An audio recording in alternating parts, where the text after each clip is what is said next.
Sir నమస్తే. నమస్కారం. మీకు అపారమైనటువంటి అనుభవం ఉంది ఈ సర్వీస్ లో. దాన్ని ఈ మధ్య మీరు రిటైర్ అయినాక బీసీ కాన్సెప్ట్ ఎత్తుకున్నారని విన్నా నేను.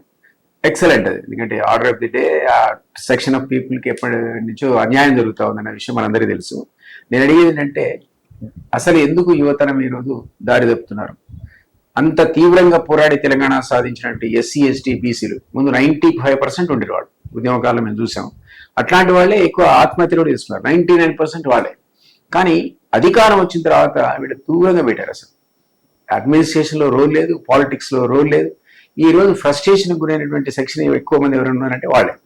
ఈ సెక్షన్ ఆఫ్ పీపుల్ వీళ్ళు ఈరోజు తెలంగాణ పునర్నిర్మాణంలో తిరిగి మనం ఇన్వాల్వ్ చేయాలంటే మనం ఏం చేయాలి? రాజకీయాల్లో వాళ్ళకి స్పేస్ కావాలంటే మనం ఏం చేయాలి? చాలా మంచి రిలవెంట్ క్వశ్చన్ అడగండి సార్. Many many thanks. ఈరోజు యువత మొదట మీరు అడిగినటువంటి ప్రశ్న ఏంటంటే యువత ఎందుకు దారి తప్పుతున్నారు? మేజర్గా ఏంటంటే యువతకు ఈ దారి తప్పడానికి అనేకమైన కారణాలు ఉన్నాయి. ఒకటి ఏంటంటే వారికి ఒక గోల్ అనేది లేకపోవడం, జీవితంలో ఏం సాధించాలి, అదేవిధంగా నేను నా జీవితాన్ని ఏ విధంగా కొనసాగించాలి అనేటువంటి ఒక దృక్పథం లేకపోవడం, ఒక లక్ష్యం లేకపోవడం. అదేవిధంగా ఈ రోజు ఉన్నటువంటి సామాజిక సాధనాలు, ముఖ్యంగా కమ్యూనికేషన్ సంబంధించినటువంటి, తర్వాత మన సోషల్ మీడియా సంబంధించినటువంటి ఇన్ఫ్లుయెన్స్కు లోన్ కావడం, అదేవిధంగా ఈజీగా డబ్బు సంపాదించేసుకుని సుఖమయమైనటువంటి జీవితానికి అలవాటు పడాలనుకోవడం, తర్వాత ఉన్నటువంటి వ్యవస్థలో ఉన్నటువంటి అనేకమైన అవలక్షణాలు, డ్రగ్స్కి అలవాటం కావచ్చు, ఇట్లాంటివన్నీ కొంతమంది బానిస అవుతున్నారు. అందరని కాదు, కొంతమంది బానిస కావడంతో వాళ్ళు దారి తప్పేస్తున్నారు. సో ఈ ఫ్రస్ట్రేషన్ లో కూడా వాళ్ళు మర్డర్లు చేస్తున్నారు, లేదా సెల్ఫ్ సూసైడ్ కూడా చేసుకునేటువంటి సంఘటనలు మనం ఈరోజు చూస్తూ ఉన్నాం. సో దీనికి అనేకమైన కారణాలు నేను చెప్పిన దాంట్లో ఇప్పుడు కొన్ని కారణాలు ఇందులో ఉన్నాయి. సో ముఖ్యంగా ఏంటంటే యువతకు ఈరోజు గైడ్ చేసే ఫోర్స్ లేదు. ఇంట్లో తల్లిదండ్రులు కూడా బిజీ అని వాళ్ళు పోవడం, తర్వాత ముఖ్యంగా మతం యొక్క ప్రాధాన్యత తగ్గిపోవడం, ఫ్రెండ్స్ సర్కిల్ కూడా వాళ్ళను ఇన్ఫ్లుయెన్స్ చేయడం, ఇట్లాంటివన్నీ కూడా యువతను ఒకవైపు లాక్కెళ్తూ ఉంది. సో ఈ రోజు ఉన్నటువంటి డ్రగ్ కల్చరు, స్త్రీలు పురుషులు ఫ్రీగా కలిగే కల్చరు, సోషల్ మీడియా, ఇవన్నీ కూడా కారణాలైనాయి. ఏదేమైనప్పటికీ కూడా కొంతమంది యువత, మీరు ఇంతకుముందు చెప్పినారు, తెలంగాణ ఉద్యమం నడిపినప్పుడు 90% ఎస్సీ ఎస్టీ బీసీ మైనారిటీ వాళ్ళే ఉన్నారని. ఏ ఉద్యమం జరిగినా తెలంగాణలో, ఒక్క తెలంగాణ ఉద్యమమే కాదు, తెలంగాణ రాష్ట్రంలో ఏ ఉద్యమం జరిగినా వీళ్ళే మొట్టమొదట వరుసలో ఉన్నారు, త్యాగాలు కూడా చేసినారు. మీరు తెలంగాణ సాయుధ పోరాటం 1948 ఏదైతే ఉందో ఆ పోరాటం చూసినా అందులో కూడా అమరులైనటువంటి దొడ్డి కొమరయ్య కావచ్చు, పోరాటం చేసిన చాకల ఐలమ్మ కావచ్చు, ఇట్లా చాలా మంది కూడా ఆ రోజు కూడా ఈ SC ST BC minority people అందులో రావడం జరిగింది. తర్వాత కాలంలో ఏమైంది, అంత పోరాటం చేసిన తర్వాత కూడా ఆ రాజ్యాధికారం అనేది మళ్ళీ వీకర్ సెక్షన్ చేతిలోకి రాలేదు. సో మళ్ళీ యథావిధిగా అంతకుముందు ఎవరైతే భూస్వాములుగా ఉండి ప్రజలను పీడించిందో వాళ్ళ చేతికే మళ్ళీ రాజ్యాధికారం వెళ్ళేది. తర్వాత కాలంలో కూడా అనేక ఉద్యమాలు జరిగినాయి. ములికి ఉద్యమం జరగచ్చు, తొలి దశ తెలంగాణ ఉద్యమం, మావోయిస్టు ఉద్యమాలు, తర్వాత మలి దశ తెలంగాణ ఉద్యమం, ఇవన్నీ జరిగినప్పటికీ కూడా రాజ్యాధికారం మళ్ళీ అగ్రకులాల చేతికి వెళ్ళిపోవడం జరిగింది. సో ఇక్కడ ఈ తెలంగాణలో ప్రజలు ఏదో ఒక వాదానికి ఆకర్షితులైండు. వాస్తవంగా చెప్పాలంటే ఆ కాలంలోనేమో మన నైజాం రాష్ట్రంలో ఉన్నప్పుడు ఏంటంటే నైజాం భూతాన్ని చూసి ఆ రోజు ఉద్యమించిండ్లు, నైజాంను ఒక భూతంగా చిత్రీకరించడం జరిగింది. ఆ వాదనకు వాళ్ళు కట్టుబడ్డారు. తెలంగాణ ఉద్యమం జరిగినప్పుడు ఆంధ్ర వాళ్ళను ఒక భూతంగా చిత్రీకరించారు. సో ఇక్కడ ప్రజలు ఎవరిని భూతంగా చిత్రీకరించిండ్లు, వాళ్ళ కబంధ హస్తాల నుంచి బయటపడాలనే ఆలోచన ఉంది తప్ప మళ్ళీ మనం ఎవరికి అధికారం కట్టబెట్టబోతున్నాం అనే దానిపైన వాళ్ళకి క్లారిటీ లేదు. ఎవరైతే ఏం పోయింది, భూతాన్ని బదిలించుకుంటే చాలు అని అనుకున్నారు. సో తెలంగాణ రాష్ట్రం కూడా సిద్ధించినప్పుడు కూడా అనుకున్నారు అదే, ఏదో ఒక మనకు మాట్లాడేటువంటి వ్యక్తి ఉన్నాడు, తెలంగాణ రాష్ట్రం వస్తే మనకు అన్ని కూడా సమస్యలు తొలగిపోతాయి, ఒక సామాజిక తెలంగాణ ఆవిర్భవిస్తుంది, సాకారం అవుతుందని చెప్పేసి ఏదైతే వీళ్ళు కలలు కన్నారో అదంతా కూడా కేవలం కళ్ళలో అనేటువంటి విషయాన్ని మనం 10 ఏళ్ల పరిపాలనలో చూడడం జరిగింది. సో అందుకే ఈ రోజు ఏం చేస్తున్నారంటే బీసీలు పర్టికులర్లీ గత 77 ఏళ్ళుగా ఈ దేశంలో బీసీల పరిస్థితి ఏమైపోయిందంటే, మా జనాభా ఇంత ఉంది, మా లెక్క చేసి చెప్పండి రా బాబు అని అడుక్కునేటువంటి దీనస్థితికి దిగజారిపోయింది. ఇవాళ ఏ రంగంలో చూసినా బీసీలు ఎస్సీలు ఎస్టీలు చాలా అధ్వాన పరిస్థితులు ఉన్నాయి. ఎస్సీ ఎస్టీలు కొంత నయం, ఎందుకంటే వాళ్ళకు రాజ్యాంగపరమైన కొన్ని రక్షణలు ఉన్నాయి. ముఖ్యంగా వాళ్ళ జనాభా దామాషా ప్రకారం వాళ్ళకు విద్యా ఉద్యోగాలు చట్టసభల్లో రిజర్వేషన్లు ఉన్నాయి. కాబట్టి వాళ్ళు కొంత మెరుగైన పరిస్థితి ఉన్నారు. ఆర్థిక పరిస్థితి కూడా చూసినట్టయితే వాళ్ళకు సప్లాన్స్ ఉన్నాయి. అదేవిధంగా ల్యాండ్ డిస్ట్రిబ్యూషన్ జరిగిన మేజర్ చంక్ అంతా కూడా వాళ్ళకి ఇవ్వడం జరిగింది. కానీ బీసీలలో ఉన్నటువంటి ఈ రోజు 134 కులాలు ఉన్నాయి మన తెలంగాణ రాష్ట్రంలో. అందులో ఒక 10-15 మేజర్ కులాలు తీసేస్తే నియర్లీ 100 కులాలు చాలా దయనీయమైన స్థితిలో ఉన్నాయి, అధ్వానమైన స్థితిలో ఉన్నాయి. ఈ సామాజిక న్యాయం అనేది వాళ్ళకు తెలియదు. తర్వాత ఈవెన్ కూడా మీరు చూస్తే చట్టసభల్లో ఎవరు అడుగు పెట్టింది అనేది మనం విశ్లేషిస్తే కొన్ని కులాలు వాళ్ళ జనాభాకు దామాషా ప్రకారంగా ఒక కులం ఎమ్మెల్యే ఎంపీ సీట్లు వాళ్ళు సాధించడం జరిగింది. కొన్ని కులాలు దాదాపుగా ఎవ్రీ అసెంబ్లీలో 1-2 సాధించారు. కొన్ని కులాలు నియర్లీ 100 క్యాస్ట్ తెలంగాణలో ఈ రోజు వరకు కూడా అసెంబ్లీ అంటే ఏంటో తెలియదు, వాళ్ళ గడప కూడా దొరికిన దాఖలాలు లేవు. ఇవాళ పక్క రాష్ట్రంలో తీస్తే నాయి బ్రాహ్మణాలు తమిళనాడులో దాదాపు గత 50 సంవత్సరాల నుంచి రాజకీయాలను శాసిస్తున్నారు. కరుణానిధి కావచ్చు, ఆయన కొడుకు స్టాలిన్ కావచ్చు. ఇవాళ కేరళలో చూసినా కూడా కరుణాకర్ అంటే కేరళలో ఉన్నటువంటి చీఫ్ మినిస్టర్ కూడా ఒక గౌడ కమ్యూనిటీ సంబంధించిన వ్యక్తి. కర్ణాటకలో సంబంధించి చూస్తున్నట్టయితే ఒక కుర్మ సామాజిక వ్యవస్థ.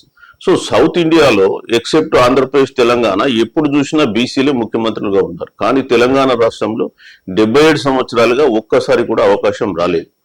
ఈవెన్ అప్పుడు సంజీవయ్య కూడా అవకాశం వచ్చింది, కేవలం 1.5 year 2 years ఒక ఎస్సీ అభ్యర్థికి వచ్చింది. ఆ తర్వాత కూడా అతడు ఇంత నిజాయితీ పరుడైన మళ్ళీ తీసేసినారు. సో అది ఇక్కడ జరుగుతున్నటువంటి సామాజిక న్యాయం. సో అందుకే ఈరోజు యువత జరిగిన నష్టాలను మీరు తెలుసుకోండి. మీ యొక్క వెనుకబాటుతనానికి కారణం ఏంటి? మీకు రాజ్యాధికారం లేకపోవడమే, రాజకీయాల్లో మీరు లేకపోవడమే. సో కాబట్టి మీరు ఇవాళ రండి, రాజకీయాల్లోకి రండి, అధికారాన్ని చేపట్టండి, మీ తలరాతను మీరే మార్చుకోండి. ప్రజాస్వామ్యంలో అందరికి ఒకటే ఓటు ఉంది. మరి 90% జనాభా ఉన్న మీరు ఓటు ఇంకొకరికేసి అయ్యా నాకు నువ్వు పనులు చేయని అడగడంలో ఉన్న ఔచిత్యం ఏంటి? నీ చేతిలో ఓటు ఉంది, నీ మనిషికి నువ్వు ఓటేసుకో, నీ తలరాత నువ్వే మార్చుకో. ఇవాళ మన పరిస్థితి ఏముందంటే బీసీలు వాళ్ళేమో దున్నపోతు గడ్డిపెట్టి బనకి పాలు వినుతున్నారు. ఎట్లా వస్తాయి? మీ వాస్తవాలు తెలుసుకోండి. ఇవాళ తమిళనాడు రాష్ట్రంలో ఒక ఆదర్శం. ఇవాళ అక్కడ ఒక 10% ఈడబ్ల్యూఎస్ రిజర్వేషన్ అమలు చేయనటువంటి ఏకైక రాష్ట్రం తమిళనాడు. యాక్చువల్ చట్టంలో ఏమున్నది? Up to 10% ఇవ్వమన్నాడు. 10% ఇవ్వచ్చు, 0% ఇవ్వచ్చు. సరే కేంద్రం అమలు చేస్తుంది, చేసుకోండి. రాష్ట్రానికి ఉన్నటువంటి హక్కులు అయితే రాష్ట్రం చూసుకోవాలి కదా.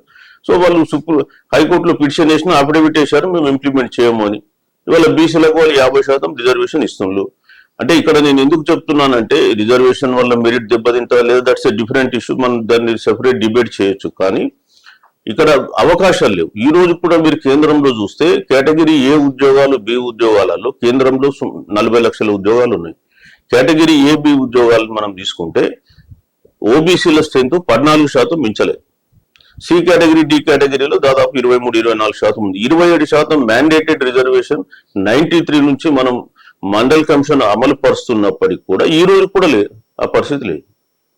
సో ఓపెన్ కేటగిరీలో జడ్జెస్ ఉంది, no judiciary, no reservation. High court judge, supreme court జడ్జిలు గత 10 సంవత్సరాలుగా రిక్రూట్ అయినటువంటి డాటా తీస్తే అందులో బీసీలది 7% మించలేదు.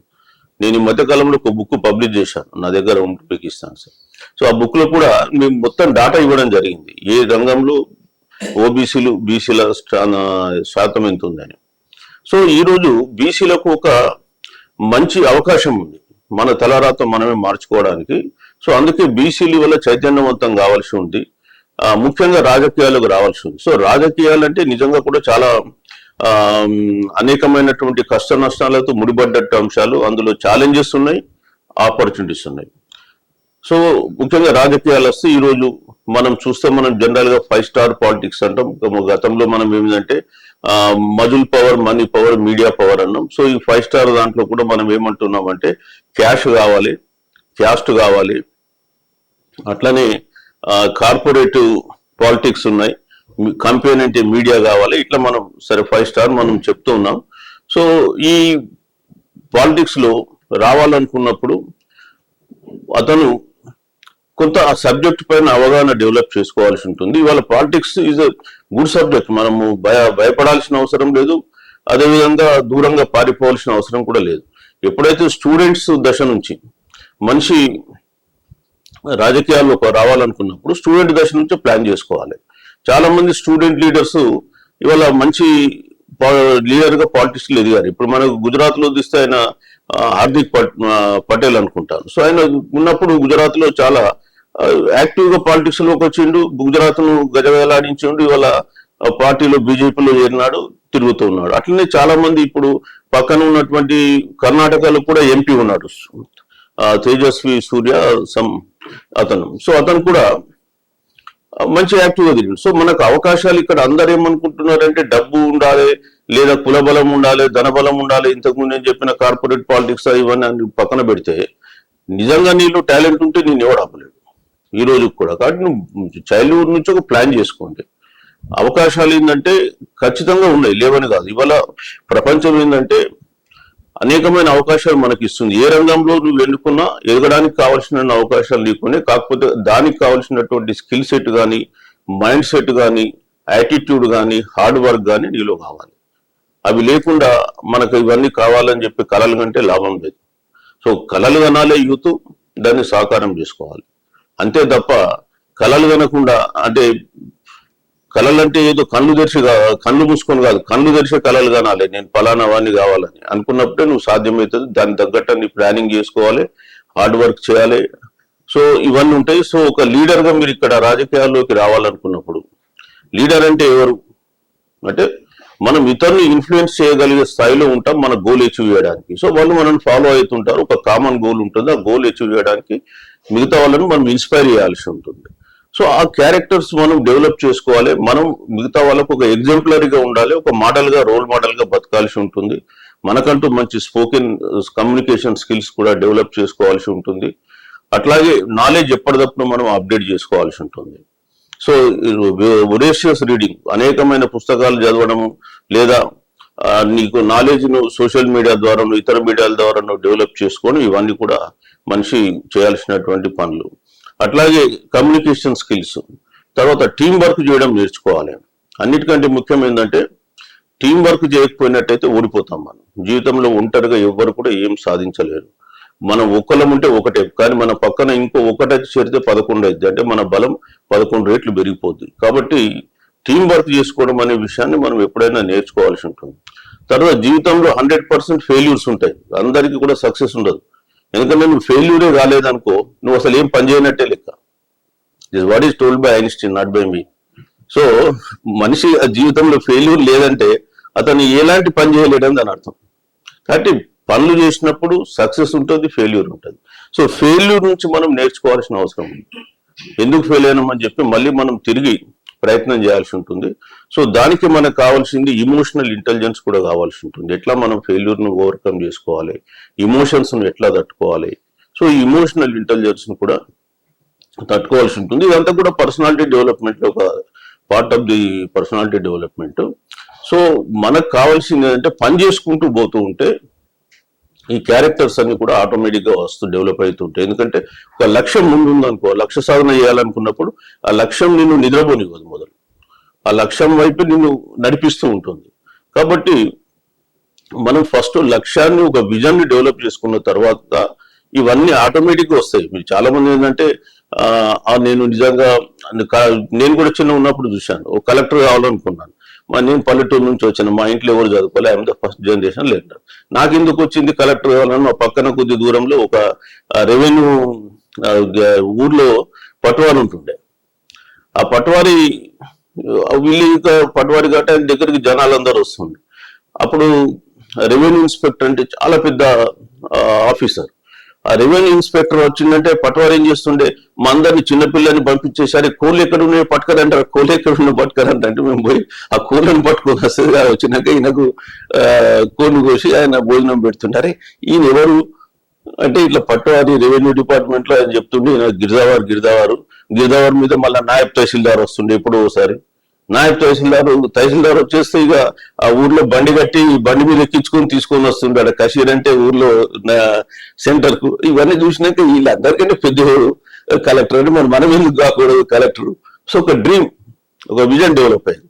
సో దాంతో నేను స్టడీస్ లో మా విలేజ్ లో ఎక్సెల్ 7th వరకు ఉంది, కానీ పక్క ఊరికి మళ్ళీ వాగు దాటుకుంటా కూడా పోయింది. ఎందుకంటే విజన్ ఒకటి ఉంది, లైఫ్ లో సాధించాలనే ఒక తపన. సో దాంతో వెళ్ళడం, అక్కడ ఇక ఫస్ట్ ర్యాంక్ రావడం, తర్వాత ఇంటర్మీడియట్, డిగ్రీ, తర్వాత పీజీ. నేను పీజీ కావడంతో నాకు ప్రభుత్వ ఉద్యోగం వచ్చింది, మళ్ళీ వెళ్ళిపోయాను నేను. కానీ నా లక్ష్యం మర్చిపోలే నేను. ప్రభుత్వ ఉద్యోగంలో చిన్న ఉద్యోగంలో చేరిన, ఎందుకంటే ఉద్యోగం చేయడం అప్పుడు మనకు ఆర్థిక పరంగా అవసరం ఉంది కాబట్టి చేయడం జరిగింది. బట్ విజన్ ఎప్పుడు మర్చిపోకుండా మళ్ళీ ప్రయత్నాలు చేసిన. దాదాపు నేను 9 కాంపిటేటివ్ ఎగ్జామ్స్ రాస్తే అన్నింటిలో సెలెక్ట్ అయినాను, సాధించుకోవడం జరిగింది. సో ఎప్పుడైతే నువ్వు ఒక విజన్ పెట్టుకుంటావో, ఆ విజన్ పెట్టుకున్నప్పుడు 100% ఆ విజన్ నేను నిద్రపోయాను. అంటే దానికి అనుకూలంగా కష్టపడి పనిచేసే వాతావరణం నువ్వే క్రియేట్ చేసుకుంటావు. ఈ రోజు నేను రిటైర్మెంట్ అయిన తర్వాత కూడా ఒక 1.5 year ఒక ట్రస్ట్ నడిపిన, ఏదో కొంత చిన్న చిన్న ట్రైనింగ్స్ చేసేసి యూత్ కు కొంత బెనిఫిట్ చేసిన. తర్వాత కాలంలో నేను అనుకున్నాను ఏంటంటే 100% బీసీ వాదానికి కమిట్ అయిదాం. ఎందుకంటే ఈ రోజు బీసీలను కూడా చైతన్యవంతపరిచి వాళ్ళని రాజ్యాధికార దిశ వైపు తీసుకెళ్లాల్సిన అవసరం ఉంది అనేటువంటి ఒక కర్తవ్యాన్ని గుర్తించాను. సో సమాజానికి తిరిగి నేను రీపే చేయాలనుకున్నాను. What ever society has given to buy how to repay it back to the society. కాబట్టి ఉన్న నాలెడ్జ్ను, స్కిల్ను, యాటిట్యూడ్ను, ఈ టైంను కూడా సమాజానికి ఉపయోగించుకోవాలనుకున్నా. సో అల్టిమేట్ గా మీ అందరికి చెప్పేది ఏంటంటే, మనం ఒక ఏజ్ వచ్చిన తర్వాత ప్రతి ఒక్కడు తిరిగి ఆలోచిస్తాడు వెనక్కి. అయ్యో నేను ఈ గడిచిపోయిన కాలంలో ఫలానా పని చేసి ఉంటే బాగుండేది, ఫలానా విధంగా నేను కష్టపడి ఉంటే నేను వాళ్ళు ఇంకో స్థాయి ఉంటుంటే అనేది ఒక ఏజ్ వచ్చినాక ప్రతి ఒక్కరిలో ఆలోచన వస్తుంది. సో నేనేం చెప్తానంటే యూత్ కు, ఎవరైనా అందరూ ఒక రోజు పోవాల్సిందే. సో అందుకే చనిపోయే ముందు డై ఎంప్టీ అంటారు. సో డై ఎంప్టీ అనేది ఉద్దేశం ఏంటంటే, మనలో కోరికలు, అయ్యో నేను ఇది అనుకున్న సాధించలేకపోయినా అనేటువంటి కోరికలు మనలో ఉండదు.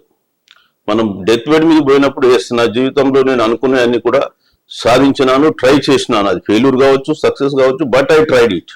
సో అట్లా ఎంప్టీ మైండ్తో పోవాలి. అంతేగాని మైండ్లో కోరికలు పెట్టుకుని నేను ఈ కోరిక పెట్టుకున్నా అట్లా కాలేదు అని చెప్పేసి డెత్ బెడ్ మీద ఉండి ఆలోచించుకోవడం కాదు. సో యూత్ అనేది ఏంటంటే, ఇప్పటి నుంచి ఒక విజన్ పెట్టుకుని దానికి అనుకూలంగా కష్టపడితే డెఫినెట్ గా మనం అనుకున్న సాధించడానికి అవకాశం ఉంటుంది. ఇవాళ సాధించిన వాళ్ళు చాలా మంది ఉన్నారు, లేరని ఏం లేదు. కాకపోతే ఏంటంటే మనలో ప్రయత్న లోపం ఉండదు. చాలా మంది ఫెయిల్యూర్ రాగానే వదిలేసి వెళ్తారు, కానీ కన్సిస్టెన్సీ ఉండాలి. నేను ఇంతకుముందు చెప్పిన దాంట్లో కూడా first of all you develop your knowledge, skills. రెండో విధంగా మీరు ఫస్ట్ విజన్ డెవలప్ చేసుకో, తర్వాత నాలెడ్జ్, స్కిల్స్ డెవలప్ చేసుకో, తర్వాత హార్డ్ వర్క్ చేయు. ఫెయిల్యూర్ ఉంటుంది, ఫెయిల్యూర్ తో పాటు కొంత ఇమోషనల్ ఇంటెలిజెన్స్ చేసుకో, తర్వాత కన్సిస్టెన్సీ ఉండాలి ఎఫర్ట్స్ లో. ఫెయిల్ అయ్యమని చెప్పేసి మళ్ళీ మనం వెనక్కి వచ్చేసినాం అనుకో, 100% మనం మళ్ళీ వెనక్కిపోతాం. ఎప్పుడు ఫెయిల్యూర్ నువ్వు యాక్సెప్ట్ చేస్తే ఫెయిల్యూర్, నువ్వు యాక్సెప్ట్ చేయనంత వరకు అది ఫెయిల్యూర్ కాదు. కాబట్టి మీరు ఫెయిల్యూర్ గా భావించద్దు. Still you have opportunity to, unless ఇక నీకు లాస్ట్ అవకాశం, ఇక నువ్వు మనసులో ఒప్పుకున్నావు అనుకో నేను ఫెయిల్ అయినా అని, ఆటోమేటిక్ గా ఫెయిల్ అయినట్టే. కాబట్టి ఫెయిల్యూర్ ని ఎప్పుడు never accept it. You think that it is another opportunity lying for you to achieve your goal. అంతే, నీకు ఇంకొక అవకాశం ఉంది, అవకాశాన్ని ఎట్లా సాధిస్తావో సాధించుకో. సో ఆ విధంగా మనం పాజిటివ్ మైండ్ థింకింగ్ డెవలప్ చేసుకొని ముందుకు పోతే విజయాలు మన చేతిలో ఉంటాయి, మన వెంటే వస్తాయి. నేను ఒక్క ఉద్యోగం సాధిస్తానా అని చెప్పి నేను చాలాసార్లు అనుకున్నాను. క్యాంపస్కి వచ్చేసే వరకు చాలా మంది నాకంటే ముందు గడ్డాలు మీసాలు పెంచుకొని తిరుగుతున్నారు ఉద్యోగాలు లేక. ఏం నాకెక్కడ ఉద్యోగం వస్తుంది రాబోయే అనుకున్నా, కానీ రాస్తే 9 ఉద్యోగాలు వచ్చినాయి. ఒక ఉద్యోగంలో సక్సెస్ అయితే 9 ఉద్యోగాలు ఆటోమేటిక్ వస్తాయి. ఎందుకంటే మినిమం నాలెడ్జ్ లెవెల్స్ ఏదైతే అటైన్ అయినామో అది సాధ్యమవుతుంది. సో ఇక్కడ కూడా మీకు కోరేది ఏంటంటే, ఇంపాసిబుల్ అనేది ఏం లేదు, ఇంపాసిబుల్ ఐఎమ్ పాసిబుల్ అనే వర్డ్ ఉంది. సో మీరు రైట్ యాటిట్యూడ్ డెవలప్ చేసుకొని హార్డ్ వర్క్ చేసి స్కిల్ సెట్ డెవలప్ చేసుకుంటే డెఫినెట్ గా సాధిస్తారు. సో మీ అందరూ కూడా మంచిగా విజయాలు సాధించాలి. మంచి కళలు కానండి, కళల్ని సాకారం చేసుకోండి. అదే విధంగా arise, awake and stop not till your goal is reached. That is my message to you. మరిన్ని అంశాల కోసం లక్ష్యం యూట్యూబ్ ఛానల్ ని సబ్స్క్రైబ్ చేసుకోండి.